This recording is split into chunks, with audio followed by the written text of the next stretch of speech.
favorite. He needs to be challenged from the beginning. So let's see. Well, you made a point about the fact that Hikaru might be playing the London because he thinks it's going to lead to long games, and maybe he likes his chances in Bullet better. But if games go anywhere close to how the World Rapid Championship, almost won the World Blitz. He's very World Rapid, the old Tiger. Yeah. He won the World Blitz. He's very warmed up. Yes. I don't expect him to be in much time trouble. I don't expect him to be slow in his calculation. I think he is he's fresh coming into the event compared to Hikaru. Shout out to Jan Ludwig Hammer, former second of Magnus, sort of the face of Norwegian chess content in many ways, who just subscribed to our Twitch. Thanks for the support there, buddy. All right, well, how do you evaluate a position like this? Interesting dynamics when you have black with the two bishops, everybody. That means that the open center, open position sort of favors them dynamically, but black has these weak positional pawns on the open file where leaving white to have a target long term. So how do you evaluate the imbalance here? Well, I think it's dynamically balanced, but I think this is the right way to go. For Hikaru. For Hikaru. Yeah, he's got some. He might be playing A5 at some point or C5. Right. He can take on B3. Magnus wants to stabilize, but yeah, an imbalanced position is exactly what I'd go for. Maybe he wants to play Rook E8 and threaten Bishop takes B3, Bishop D4 with a pretty annoying pin. Mm-hmm. So maybe Rook E8 we're going to see in this position. But he's got his rooks developed. He's got open bishops. Both bishops are pretty strong. And he's got the double C pawns, but I think this is the right position. Predicting he'll play Bishop D4 next, just because. Oh, okay. I guess he's saying that if you take A7 and win the pawn back, Bishop D4 maybe comes with tempo, right? And then Rook E8, that must be his idea, yeah. So C5, Magnus says I'm not going to allow that and plays Rook D1. C5, maybe Knight D5. There's Bishop takes B2 as well. This might actually lead to a lot of trades, but I'm sure Hikaru is looking for more. But, I mean, he's doing great out of the opening.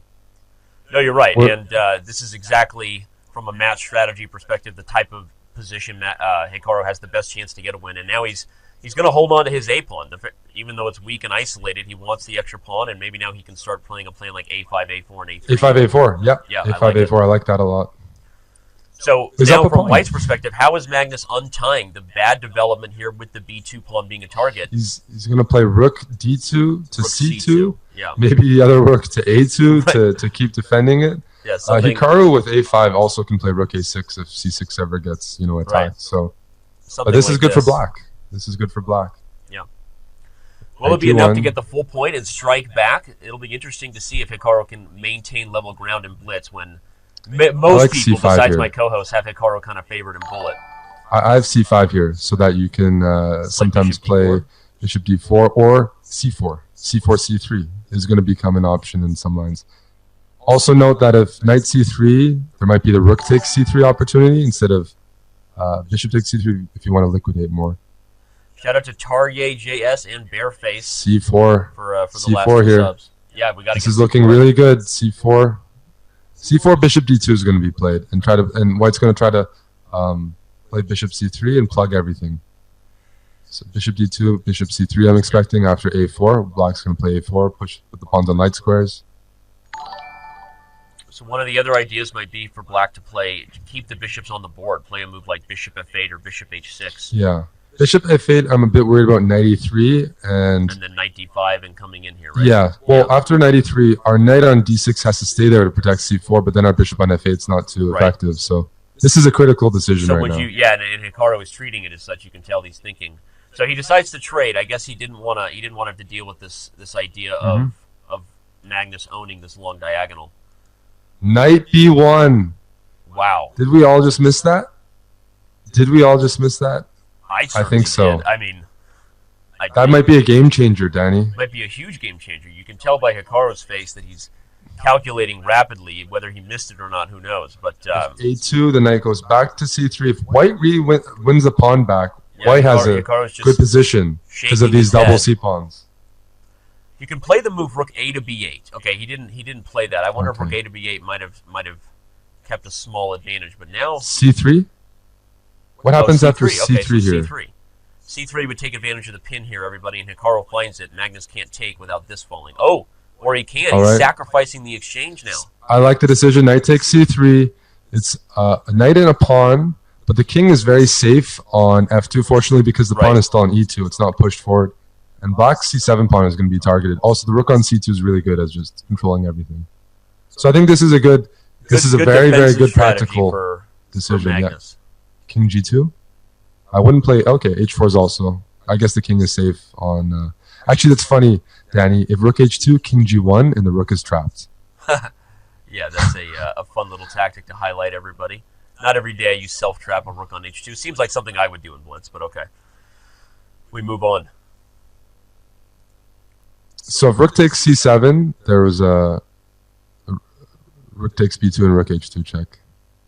So I think what Magnus is going to do, he's not really going to aggressively try to win the c7 pawn. First, he's just asking black what are the rooks going to be doing on the second rank. With his knight on d3, there's nothing to attack. Yeah, I mean, the knight holds the b2 pawn, the rook holds e2. King g2, rook b1, king f2.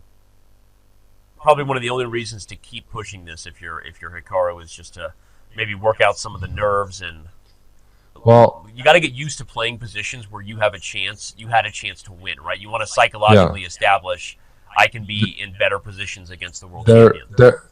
White has a very easy position here. I don't think there's any winning chances for Hikaru because there's no breaks. You can't like b4. This knight on d3 is just that's just an outpost that controls solid everything. As a rock.